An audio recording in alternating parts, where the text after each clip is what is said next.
Welcome to my Hebrew channel, Mila Baraika. I'm looking at Ruth 3, verse 10. And this is the affirmation that Boaz makes as to the life choices of Ruth. He has been observing her. He has been looking out very carefully as to what she's been doing and where she's been going and what she's up to, and makes a very interesting observation as to her life. So he's very favorably impressed by her behavior. So let's get into the study and see what that is. Again, an ancient text, hand drawn with a brush on parchment and it's this is the last pronoun we see from 3 verse 9, and siluk sof pasuk ends up verse 9, and we begin verse 10 right here. And then he said, okay, and this is Boaz speaking, and the entire little speech is entirely from his lips. So it's an entire affirmation as to what he was able to see in the life of Ruth. So Vayomer, again, Mil accenting here. In fact, it does it with the Rebbe up here in the top. One of these is the Holam, the other one's the Rebbe. Vayomer, and then he said, Barucha, blessed are you. Okay, Baruch is masculine, Barucha is feminine. Blessed are you. The hey at the end here is going to have a hortatory function. Blessings to you. Okay, Barucha at. Blessings are to you. Le Yehovah, towards or from. Okay, Le Yehovah, preposition of purpose, from Jehovah or towards Jehovah. From Jehovah. Le Yehovah, towards Jehovah. Biti, my daughter. Okay, we've seen this expression 3 or 4 times already. First we heard it from the lips of Naomi, now we hear it from the lips of Boaz. So he's affirming something. He said this is one of the first things he said to her when he met her the very first time out in the fields there. So, Biti, my daughter. He yit tavet.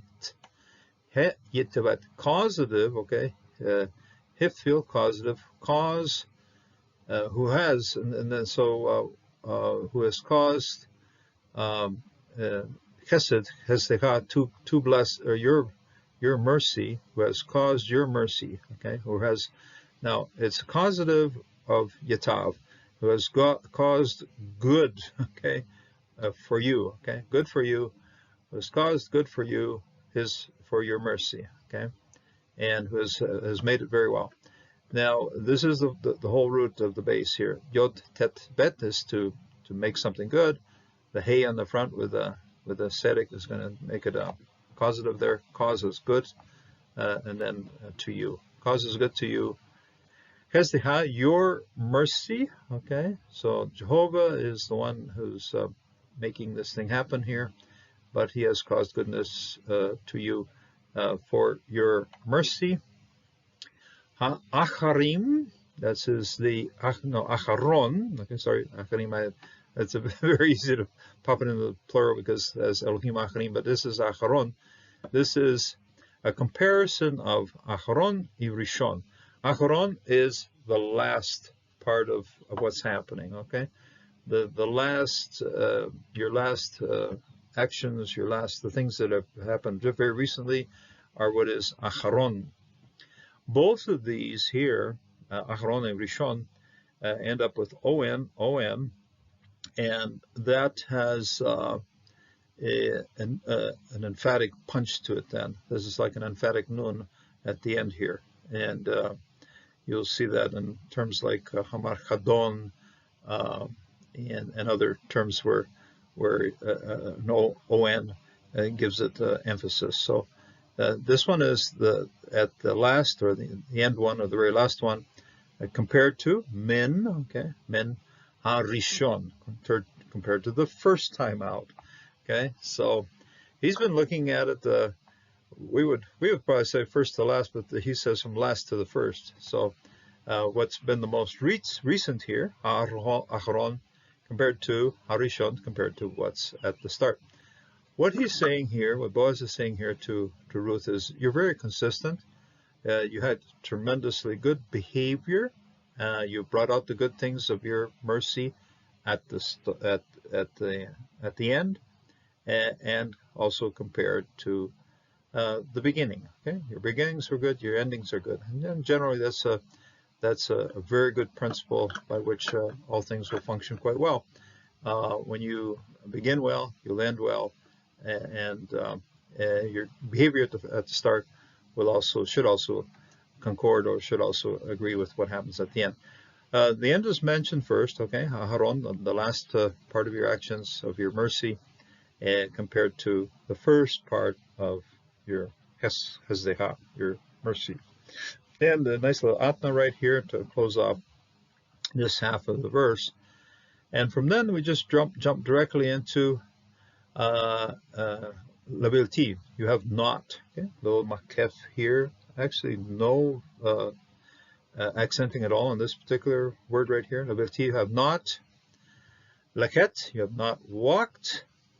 Achare, after, behind. Same root as acharon is the last, and then achare, behind or after. Ha-bachurim. Bachurim are the young guys, the teenagers, the young, that's male, it's urim, the young men that happen to be hanging around all over the place, and the ones that are often quite handsome, quite athletic, and quite attractive, and so forth.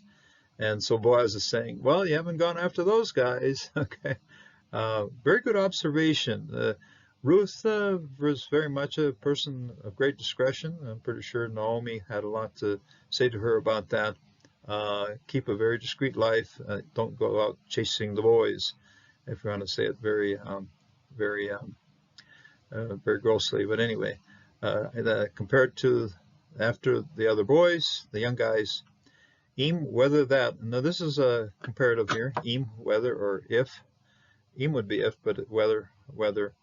Dal is the thin ones, the flat ones. Okay. Same word for dalet is a door that's flat. But here's just dal, skinny ones, which it isn't just simply the skinny ones, but actually the poor ones. Poor ones are skinny because they have a lack of money and a lack of food, so they'll stay slender with not having enough to eat. And then you have still the comparison, im or with ashir, the ones that are rich. So there's a comparison here, whether they be poor or whether they be rich, whether they have lots of blessing. In other words, the bachurim, for being young ones, whether they're slender and poor, or whether they're, maybe it isn't entirely going to say these people were fat, but they were rich. They had enough blessings. Ashri means also blessed ones. But what Boaz is saying, you didn't follow what would be naturally attractive to you. You led a very discreet life in the way you behave yourself. So it was very important to Boaz. Appearing at the threshing floor might seem inappropriate, but all of the other things in her life were very much lived her life very carefully in relationship with others, especially with the young guys. And here Boaz could observe that, and he knew what her status was in life, and she knew she was a person who had things under control and wasn't led by her passions or her feelings and so forth. She did things in a very clear way. This chazdecha, that is your mercies, that's very important for our lives as we serve the Lord. We do so in relationship with other people, and when we have appropriate relationships, things will go well. If we spend our time just chasing after worldly pleasures like this was being offered here through the bachurim, then of course things aren't so good. But Ruth most certainly knew how to live her life carefully, and probably had some instruction from Naomi in that regard. So live your life in obedience to the teachings of the scriptures, and the Lord will most certainly give you blessings. As Boaz says right here at the start, Baruch, you are blessed, and you're blessed because you have lived a life that wasn't given over to worldly passions. So God bless, and God guide you as you live out your life, and may it be done in such a way that honors God's name constantly. God bless, and until the next time.